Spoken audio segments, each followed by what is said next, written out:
औज़ुबिल्लाहिमिनश्शैतानिर्रजीम बिस्मिल्लाहिर्रहमानिर्रहीम। अस्सलाम वालेकुम लेडीज़ एंड जेंटलमैन, आप देख रहे हैं यूट्यूब चैनल सईद फ़ाज़िल बुखारी और आज हम आपकी खिदमत में हाज़िर हैं इस्लामिक स्टडीज़ के एक नए लेक्चर के साथ दैट इज़ हज़रत मोहम्मद सल्लल्लाहु अलैहि वसल्लम एज़ अ डिप्लोमेट। अब हज़रत मोहम्मद सल्लल्लाहु अलैहि वसल्लम बहुत ही आला किस्म के माशाल्लाह डिप्लोमेट थे, बड़ी लीडरशिप क्वालिटीज़ थी उनमें, कम्युनिकेशन स्किल्स बहुत ज़बरदस्त थे।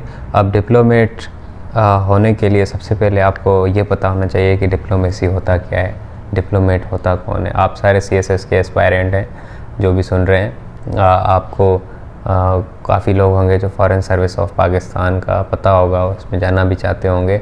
उसमें होता ये है कि एक फ़ॉरेन सर्विसेज में आप एज अ डिप्लोमेट आप बनते हो, बेसिकली आप सिलेक्ट होते हो, आगे जाके आप डिप्लोमेट बनते हो। डिप्लोमेट का काम ये होता है कि अच्छा कम्युनिकेशन करना दूसरे कंट्रीज़ के साथ, फ़ॉरेन कंट्रीज़ के साथ, उनके साथ अच्छे ताल्लुकात रखना, अपने कंट्री की इमेज प्रोपगेट करना, वहाँ पे जो दूसरे मुल्क में अपने लोग रहते हैं उनका ख़्याल रखना, उनके मसाइल हल करना, गवर्नमेंट तक पहुँचाना, उनके बाकी जो वीज़ाज़ और ट्रैवलिंग के इश्यूज़ होते हैं वो रिज़ॉल्व करना।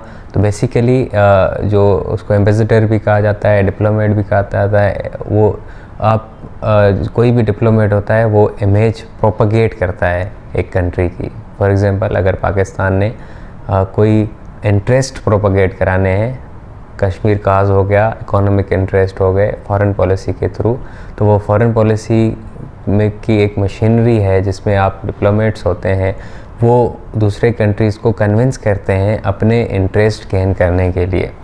अब थोड़ा सा इसको और सिंपल करूं कि फॉर एग्ज़ाम्पल मैं एक डिप्लोमेट हूँ एक कंट्री का, और मुझे अपने कंट्री के अच्छी इमेज प्रोपगेट करने, सपोज़ यूरोप में, जर्मनी में, तो मैं यहाँ से भेजा जाऊँगा वहाँ पे एज अ डिप्लोमेट। वहाँ पे जाके अपनी एक तो सॉफ्ट इमेज प्रोपगेट करूँगा कि पाकिस्तान बहुत अच्छा कंट्री है, टूरिज़म भी है, लोग भी बड़े अच्छे हैं, कल्चर भी अच्छा है, फूड भी अच्छे हैं, चीज़ें भी अच्छी हैं, और इस तरह करके वहाँ प्रोपगेट करके फिर I would try to attract foreign tourists, foreign attention, and also I will try to propagate my economic interest of my country and try to meet the people of my country who are living there, listen to them, address their issues, convey their issues to the government of Pakistan. तो ये basically काम होता है एक diplomat का। अब diplomacy is basically depends on communication skills. आपके पास जितने अच्छे कम्युनिकेशन स्किल्स हैं, जितना अच्छा कन्विंसिंग पावर है, उतना अच्छा आप डिप्लोमेट बन सकते हैं। अब हज़रत मोहम्मद सल्लल्लाहु अलैहि वसल्लम की एज अ डिप्लोमेट हम स्टडी करते हैं कि उनकी ज़िंदगी में वो ख़ुद एज अ डिप्लोमेट किस तरह थे। अब बेसिकली जो प्रोपगेशन ऑफ इस्लाम थी that was also a diplomacy. अब हज़रत मोहम्मद सल्लल्लाहु अलैहि वसल्लम ने मुख्तलिफ़ ट्राइब्स को आपस में मिलाया, यूनिटी क्रिएट करवाई, मसले हल किए, डिप्लोमेसी के ज़रिए ट्रीटीज़ साइन की। फिर आप सल्लल्लाहु अलैहि वसल्लम ने ख़ुद जाके इन्विटेशंस भेजे, कन्वॉय भेजे, लेटर्स भेजे, ये सारी जो चीज़ें थी ये डिप्लोमेसी थी। अब हज़रत मोहम्मद सल्लल्लाहु अलैहि वसल्लम के दो फेजेस में हमने डिवाइड किया है इसको, डिप्लोमेसी के लाइफ को। One is before migration. उसमें सबसे पहले हम स्टार्ट करते हैं, हज़रत मोहम्मद सल्लल्लाहु अलैहि वसल्लम की उम्र थी 20 साल, और उस टाइम होता ये था कि मेले लगते थे, तो फिर लोग जो हैं उस दौर में क्या होता था कि कंपटीशन फ़िज़िकल चीज़ों के होते थे, कुश्ती हो गई, घुड़सवारी हो गई, नेज़ाबाजी हो गई, या ताकत की आजमाइश करना एक दूसरे से, बड़े बड़े पहलवान होते थे, बॉडीली पावर का टाइम होता था उस टाइम, क्योंकि टेक्नोलॉजी नहीं थी, तो वो उनमें इस तरह की चीज़ें होती, तो बड़े बड़े लोग आते थे, बड़े बहादुर, बड़े लड़ाकू लोग आते थे। तो वहाँ पे कुछ जो वहाँ के लोकल लोग होते थे उन पे जुल्म भी करते थे कभी कभी, और उनके साथ ज़्यादतियाँ भी करते हैं। तो एक अल्फुल फजूल नामी एक पैक्ट बनाया गया था, एक आप कह सकते हैं कि कोलैबोरेशन इस्टेब्लिश की गई थी विद इन लोकल्स ऑफ, अब जो लोकल थे वहाँ पे उनके दरमियान, जिसमें हज़रत मोहम्मद सल्लल्लाहु अलैहि वसल्लम ने भी हिस्सा लिया था। उसका मकसद ये था कि लोगों पर जुल्म ना हो, लोगों पर ज़्यादती ना हो, और किसी को ये लोगों का हक़ ना मारने दिया जाए। दूसरा, माइग्रेशन टू एबिसीना, हबशा।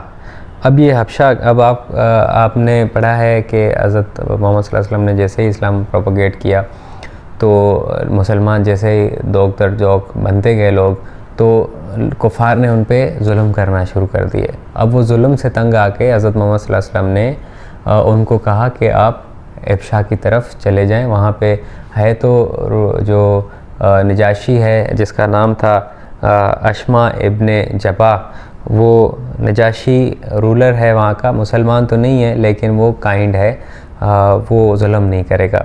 तो हज़रत मोहम्मद सल्लल्लाहु अलैहि वसल्लम ने उनको भेजा। अब इसमें डिप्लोमेसी ये थी, एक तो क्योंकि एक population, a chunk of population और Muslims going from one place to another, obviously when they would go there, they would stay there, they would communicate with the locals of the Abyssinia, वहाँ के local से communicate करेंगे, तिजारत करेंगे, इनका character देखेंगे, इनकी ईमानदारी देखेंगे, इनके इस्लाम की प्रोपगेशन भी हो जाएगी, इनकी अपनी बिज़नेस भी अच्छा हो जाएगा, ख़ुद भी तकलीफ़ से बच जाएंगे। इनके सारे मकासद ये थे। तो हमारे जो पहले डिप्लोमेट थे वो थे जाफ़र इब्ने अबू तालिब, जिनको हज़रत मोहम्मद सल्लल्लाहु अलैहि वसल्लम ने भेजा था उधर हबशा की तरफ। दूसरा फिर जर्नी टू ताइफ। अब होता ये कम्युनिकेशन के टाइप्स होते हैं, कभी कभी आप किसी को इनवाइट करते हैं तो मैसेज कर देते हैं, किसी को अगर ज़्यादा इम्पोर्टेंट नहीं होता, थोड़ा और इम्पोर्टेंट होता है तो आप कॉल कर लेते हैं।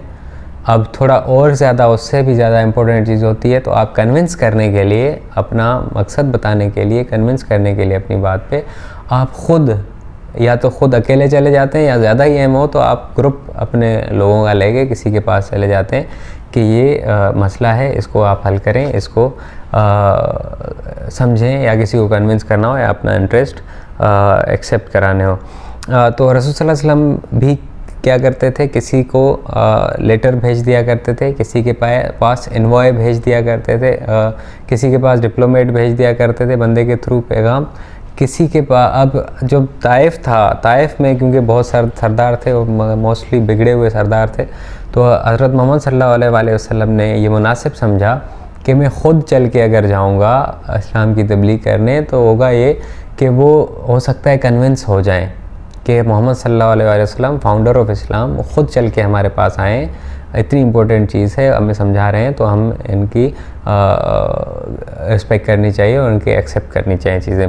लेकिन हुआ ये कि वहाँ पे ओबाश जो लड़के थे उनको छोड़ा गया, हज़रत मोहम्मद सल्लल्लाहु अलैहि वसल्लम के ऊपर पथराव करवाया गया, जिसकी वजह से वो लहूलुहान हो गए और एक बाग में जाके बैठे। वहाँ पर जब फ़रिश्ता आया, फ़रिश्ते ने हज़रत मोहम्मद सल्लल्लाहु अलैहि वसल्लम से कहा कि अल्लाह कह रहे हैं कि मोहम्मद सल्लल्लाहु अलैहि वसल्लम से पूछ लो, अगर वो हुक्म दें तो मैं दोनों पहाड़ियों के दरमियान ताइफ वालों को तबाह व बर्बाद कर दूँ। हज़रत मोहम्मद सल्लल्लाहु अलैहि वसल्लम ने कहा नहीं, मैंने इनको माफ़ किया, हो सकता है इनकी आने वाली नस्लें जो हैं उनमें से अच्छे मुसलमान बने। तो ये तो हज़रत मोहम्मद सल्लल्लाहु अलैहि वसल्लम का कैरेक्टर था। फिर प्लेज टू अकबा, प्लेज टू अकबा।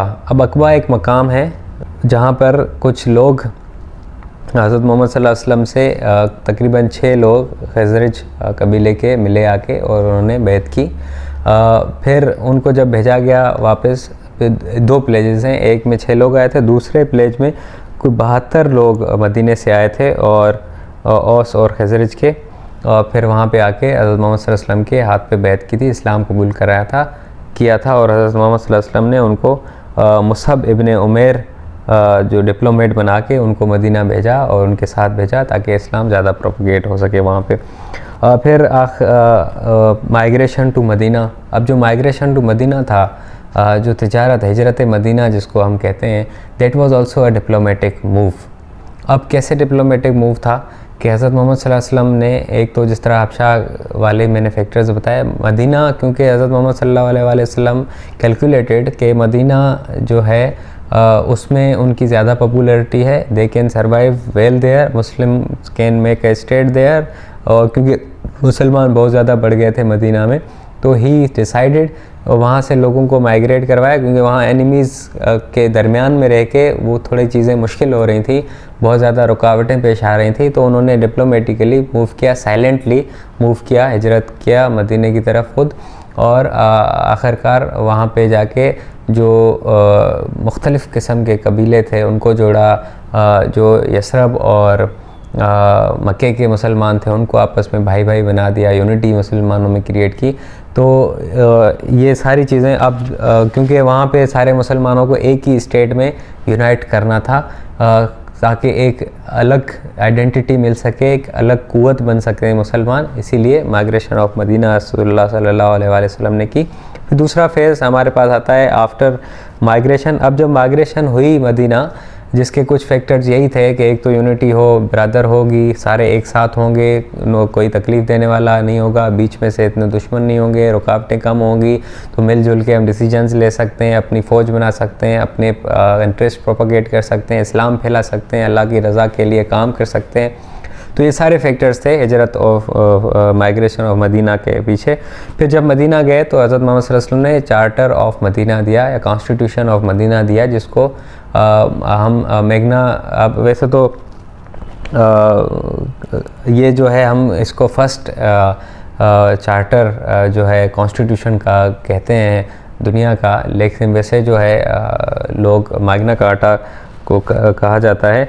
लेकिन हज़रत मोहम्मद सल्लल्लाहु अलैहि वसल्लम ने मैग्ना कार्टा से भी पहले ये कॉन्स्टिट्यूशन ऑफ मदीना दिया था। उसके कुछ फ़ीचर्स हैं, मैं थोड़ा से आपके साथ डिस्कस कर देता हूँ, आप इसको जाके ज़रूर पढ़िएगा कॉन्स्टिट्यूशन ऑफ मदीना को या चार्टर ऑफ मदीना। नंबर 1 क्या किया था हज़रत मोहम्मद सल्लल्लाहु अलैहि वसल्लम ने? Formation of nation. अब मुस्लिम, मुहाजिर, अंसार, यसरब और मुसलमान, ये सब को आपने एक ही नेशन स्टेट बना दिया, एक ही कौम बना दिया, सबको यूनाइट कर दिया।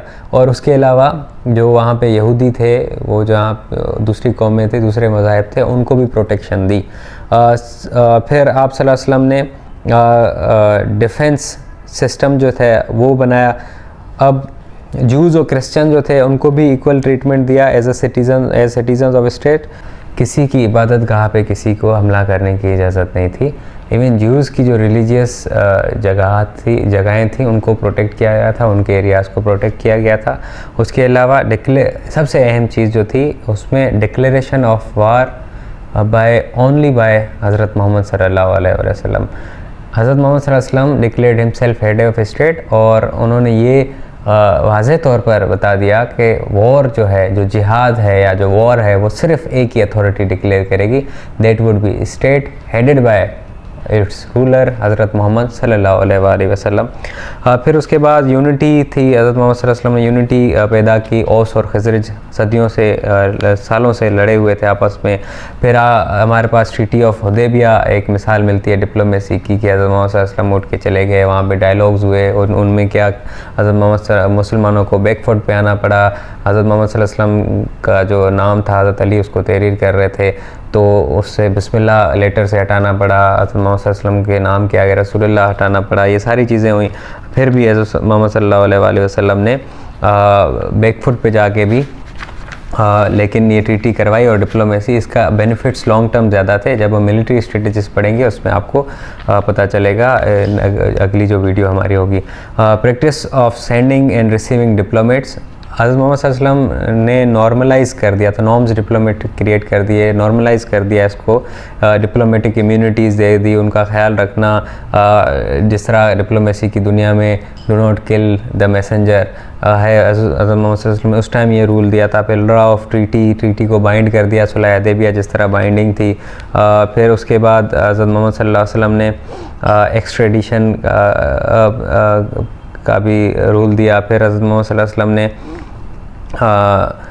लॉ ऑफ स्टेट रिस्पॉन्सिबिलिटीज़ भी दिए कि स्टेट की रिस्पॉन्सिबिलिटीज़ हैं कि डिप्लोमेट को अच्छी जगह दे, अच्छा एहतमाम करे, अच्छा उसको तरीके से रखे।